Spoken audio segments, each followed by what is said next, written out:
if your ground contact time is too low, you could potentially reduce some of the benefits of your body to benefit from that passive nature, returning what you've absorbed in that absorption phase of stance.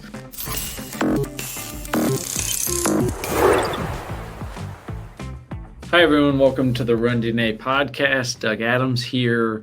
And the episode today is Mastering Your Stride, the science of ground contact time. Another exciting one, and this is another part of our wearable device series and how to use it and what information you can get out of it. I think this is an interesting one, particularly for me. This has some implications from some of my past research, and I think it's something that has become widespread, and I think it's something that people will often know, and it's easier to comprehend, but knowing the implications of it and knowing how to affect it are different. And I think that that's what we really want to focus on, not just what it is, but how you can impact it, whether you should worry about it, and if you want more information, where you can go from there. So we're going to dive in and start talking just about understanding a little bit more ground contact time and what it is.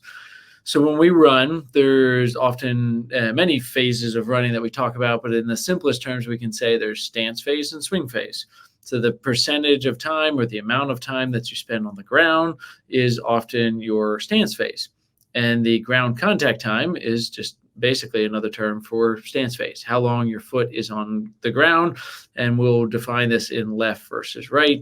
And we'll look to see how long that is. And is there symmetry with that? And I think this has become a much more popular metric, maybe not as popular as something like cadence, but it is something that has become more widespread amongst runners because there's implications of how ground contact time might be related to performance, injury risk, and we're going to talk about some of those things today here. So we start talking about it first. I think it's important to understand whether we can trust what we're getting. So the way that a wearable device calculates ground contact time is important to understand and how reliable it is. And it's important to understand that the reliability between devices may not be as good, but within device, it should be pretty good. And that's, if we look here, I did a study back in 2018, which seems like a lifetime ago now, but IJSBT, we talked about altering cadence or vertical oscillation during running, effects on running-related injury factors, but this was part of a 2-article series. We had done another article in 2016. But what those 2 articles were really looking at was the ability to see if the metrics that we were getting from the watch, specifically vertical oscillation, ground contact time, cadence, if those were reliable and valid measures, because we've got a really powerful device on our wrist now that gives us a lot of basic information. So what we found is that the reliability was good with the ground contact time, but the accuracy and validity wasn't quite as high. And I'll tell you that's very true with my own running. A lot of you know I do a lot of gait analysis. I am always using myself as a guinea pig, and I'm doing a gait analysis. And when I run with my wearable device, I am often seeing ground contact times at, say, 240 to 260 range, and that unit of measurement is in milliseconds. So the typical ground contact time that we're looking for is 200 to 220 or lower. So lower is often better. We'll give a little more about that later on here, but typically a lower number is better. And we should be shooting for that 200 to 220 range, depending on your speed. For a typical recreational runner, the pros will be in the 150, 160 range, depending on the event and the distance that they're running and the speed that they're at. But ground contact time is often significantly lower in our professional division. So the way that the watch calculates that is looking for periods of peaks in acceleration. So the way the wearable technology works is they often have accelerometers in them, and they're looking for accelerations or changes in that accelerometer. So it's pretty easy to determine the point at which the foot hits the ground. Determining the point at which the foot comes off the ground is often more challenging. And this is basically a line drawn in the sand by the wearable device company that they detected a certain way. And that is why you will see a difference between using a Garmin versus a Coros versus an Apple Watch versus a 3D motion analysis. The 3D motion analysis is obviously going to be the gold standard with this. And to give you some context, when I'm at that 240 to 260 with my wearable device, when I do a gait analysis, I'm in the 200 to 215 range, depending on the speed. So there is a pretty significant difference with this, and it's something that we should be aware of. But if we're using our devices, and I think this is a theme of this whole wearable device series, is that we should have a baseline understanding of what we are doing as we're running, and then be able to get more information and compare across baseline. And are we improving this number? Is it getting higher? Is it getting lower? And that's an important aspect of it as we're understanding this. So if you go for a run, most of the devices now will have ground contact time. Even some of the more base models here will include this metrics. You used to have to wear the heart rate strap for this, but I think a lot of this is wrist-based now. Depending on which device you're using, you still might get a little more accurate from the heart rate based, but the wrist based is still able to do that. What I encourage people is to really make sure when they run to tighten up the strap, not too tight, but tighten up the strap on your watch to make sure that you're limiting the amount of bounce. I found personally that the faster I run, or the more I run on trails or uneven terrain, some of those metrics become less reliable because of the amount of motion of the watch as I'm running.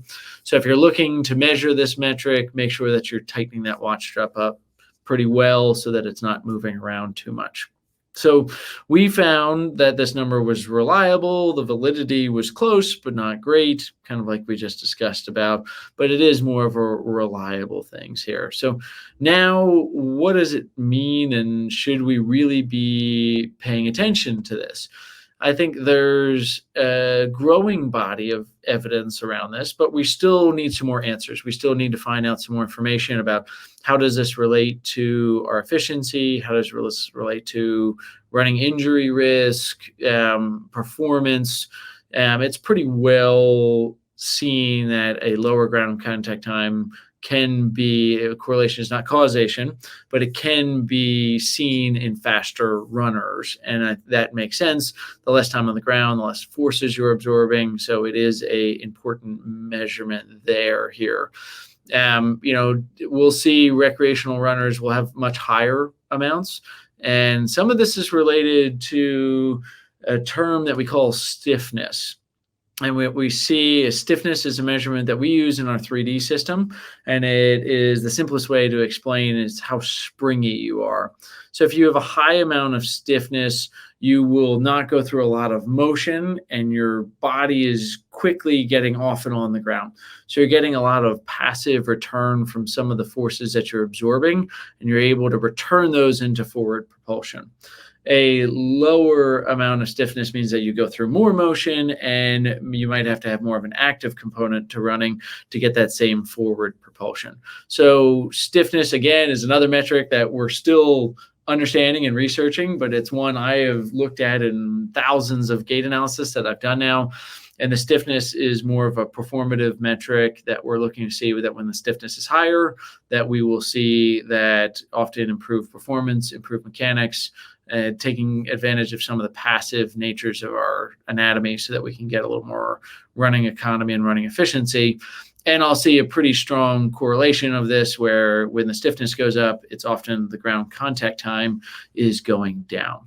So we're looking at some of those relationships of how ground contact time relates to other metrics as well that we might be looking at. There could even be, there's some, you'll see vertical ratio a lot of times on your dashboards from your wearable devices now, and that is looking more to normalize the amount of your bounce up and down. We'll do probably a whole nother episode on vertical oscillation, but it's looking to normalize that bounce based off of your stride length. And again, that can be loosely related to ground contact time, because if you have a longer stride, Oftentimes, not always, but oftentimes that means you're on the ground for a little longer unless you're increasing your flight time. So don't want to get too nerdy about some of this stuff here. There could be a lot that we could go into and even discuss more. But I found an interesting study that was pretty recent. I'm going to butcher the name, so I apologize in advance. Joubert in 2020. Sorry about that. But Joubert 2020 here. I'll bring it up on the screen so that people can interpret how to pronounce the name on their own and see the reference as well. But this was an interesting study that looked at ground contact time imbalances and how that related to impaired running economy. A novel approach to it. I really like this article. I think they did a nice job. I will say that the sample size was a little bit small with only 11 runners. So we have to interpret this with a bit of a grain of salt, but I think that it is something intuitively that makes sense, but probably some need for some further expanded studies on it.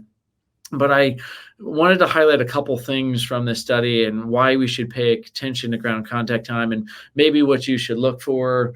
Maybe, if you're a recreational runner that's running in the 10 to 12 minute mile here, 200 to 220 milliseconds might not be very obtainable for you, but you might want to look at something more along symmetry.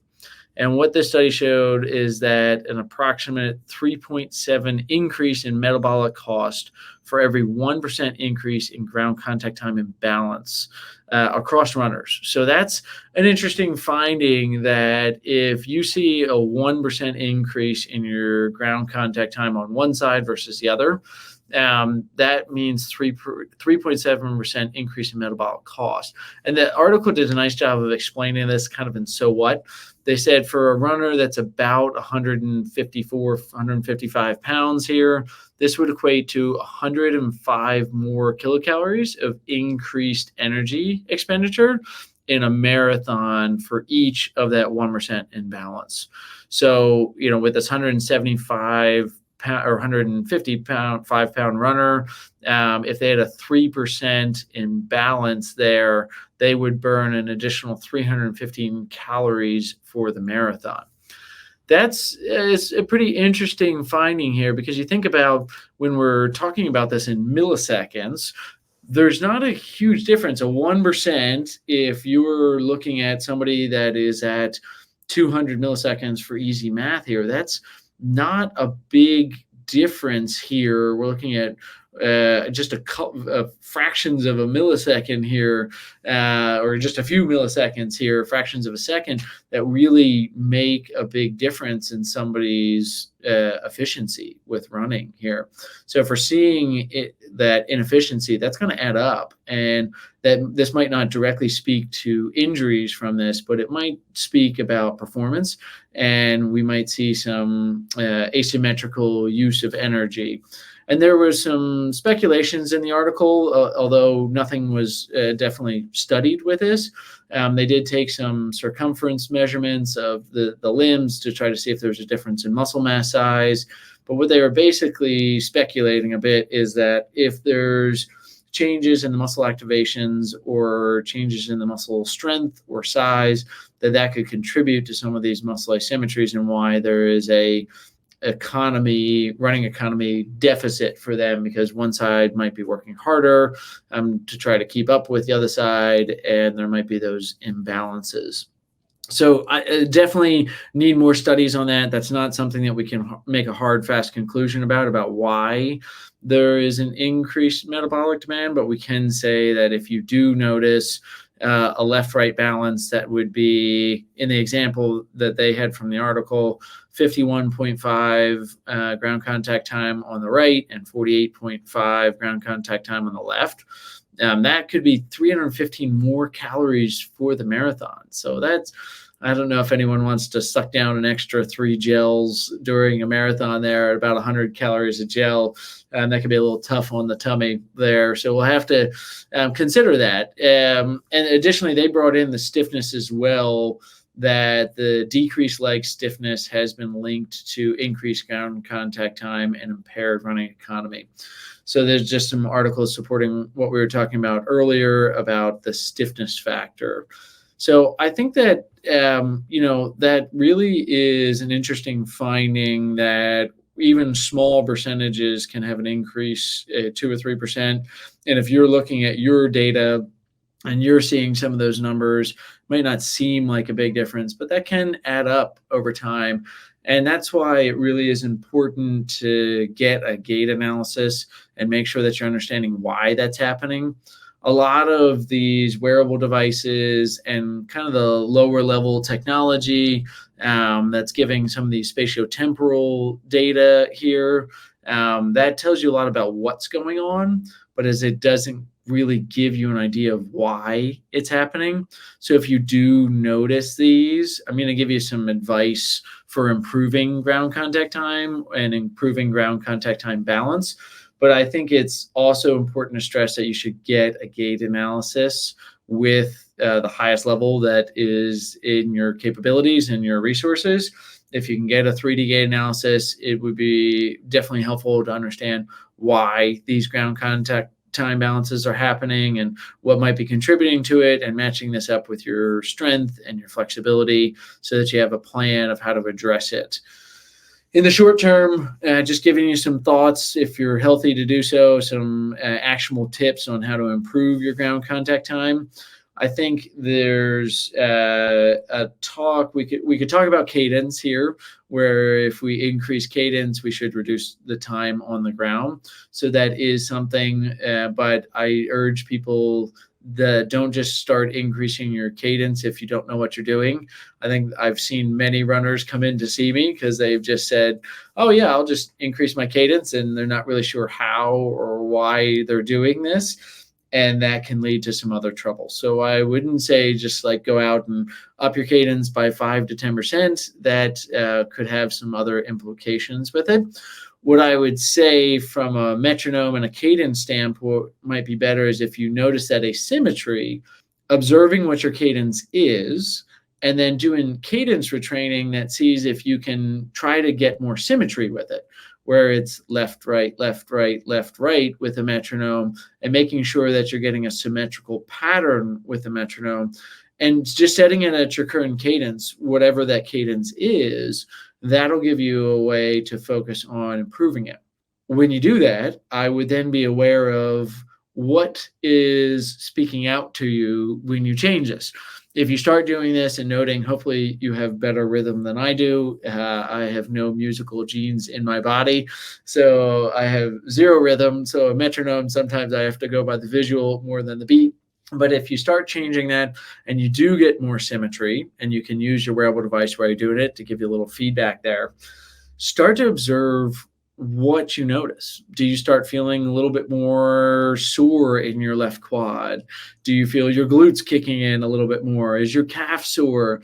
That might give you a little indication of what's changing when you change that your body may be unintentionally or unconsciously adapting to. So that could give you some ideas if you don't have access to a running specialist that can really help you figure out what's going on and why your ground contact time is asymmetrical. That'll give you maybe some clues about what some things are that you can help to do to change it. You still need to do the gait retraining. We talk a lot about this in our certified running gait analyst courses, that mobility is not ability and stability is not ability. And what that means is you can't just stretch something and expect your form to change, or you can't just strengthen a muscle and expect your form to change. You need to actually do the gait retraining. So even if you identify that left quad weakness is why you have ground contact time asymmetry, if you're not retraining it and improving your symmetry, it's not just going to magically improve on its own. You actually have to go in and look to change your form and improve it in that manner too. The other thing I would say, because we talked about stiffness as well, if somebody is really looking to improve their ground contact time, one of the things I will do, we have an assessment called loading levels that we do at Run DNA. And this is basically a way that we can understand where you are at from your ability to participate in plyometric activities. And that is prescriptive in nature to be able to tell you that maybe you want to start doing some very basic plyometric activities, or you might be ready for more advanced plyometrics. But incorporating jumping into your training program can be a way that you can improve your stiffness, and kind of secondary benefit wise, you might be seeing a reduction in ground contact time for this. I know this is something I've done with very high level athletes, where I've seen that their loading levels is poor, their ground contact time is high for what I would expect for the level of athlete. These are typically talking about sub 4-minute mile folks there. But even in recreational runners, we see the same thing. I think they have even more to gain by incorporating plyometrics. We'll see larger gains because there's a little bit more opportunity for growth there. So I would say getting somebody to help you assist in adding jumping and plyometrics is a great way to also look at some of these ground contact time. If you're just looking to lower both sides, if you want to get at that 200 to 220 range or less, incorporating plyometrics in. If you have asymmetry, the type of plyometrics might also be helpful, where you are adding in single leg plyometrics to see if you can improve some of the symmetry with this. I would just urge people to also not get obsessive with some of this data. Remember the limitations of what we can measure with our devices there. I think that wearable devices give a good, reliable method for ground contact time, but it's going to be different from a 3D motion analysis, and you're going to see differences from device to device there. So make sure you incorporate that in and think about it, and don't be obsessive about this number. There are lots of things about your running form. This is, again, one of those what's happening numbers, but it's not really telling you why. So get evaluated, get a gait analysis, use our Run DNA Find a Provider, and see if there's somebody in your area that can help you look at this and put the pieces of the puzzle together so that you can understand why you might have an asymmetry or why those numbers might be high. So definitely check that out.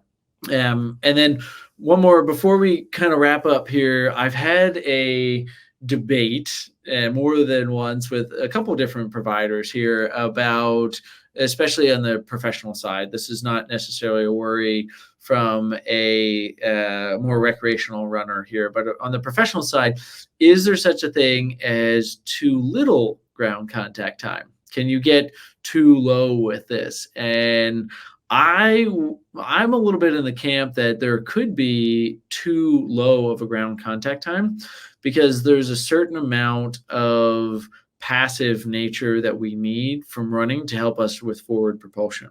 And what that means is when our foot hits the ground, our body can absorb a lot of forces in the first half of stance phase.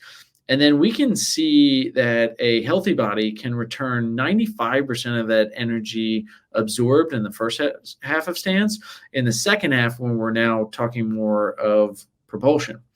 So if your ground contact time is too low, you could potentially reduce some of the benefits of your body to benefit from that passive nature, returning what you've absorbed in that absorption phase of stance. So I would love to hear what people think. I'd love to hear some other thoughts. Could it be too low?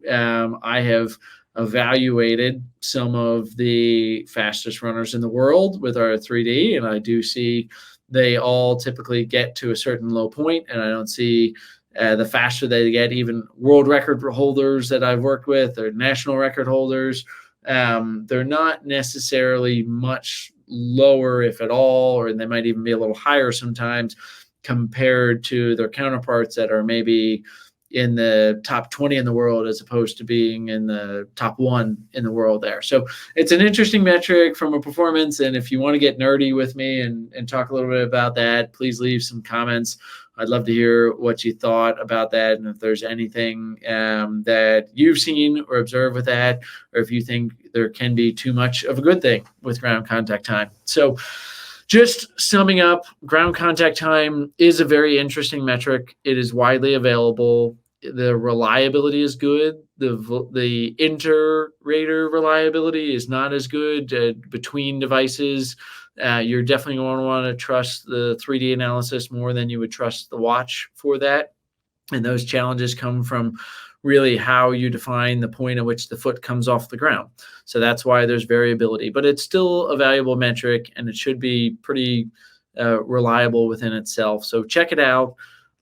Start to see where you're at generally. Don't worry if it's too low. Like I said, my ground contact time with 3D is much lower than it is on my watch. So I'm not always trying to reduce my ground contact time, but I will look at the symmetry of that. And especially now with the article that we talked about, how even 1% can have a pretty significant change in the caloric expenditure or running economy that we are using when we're running. So hope this is helpful. We got more of the running metrics coming up.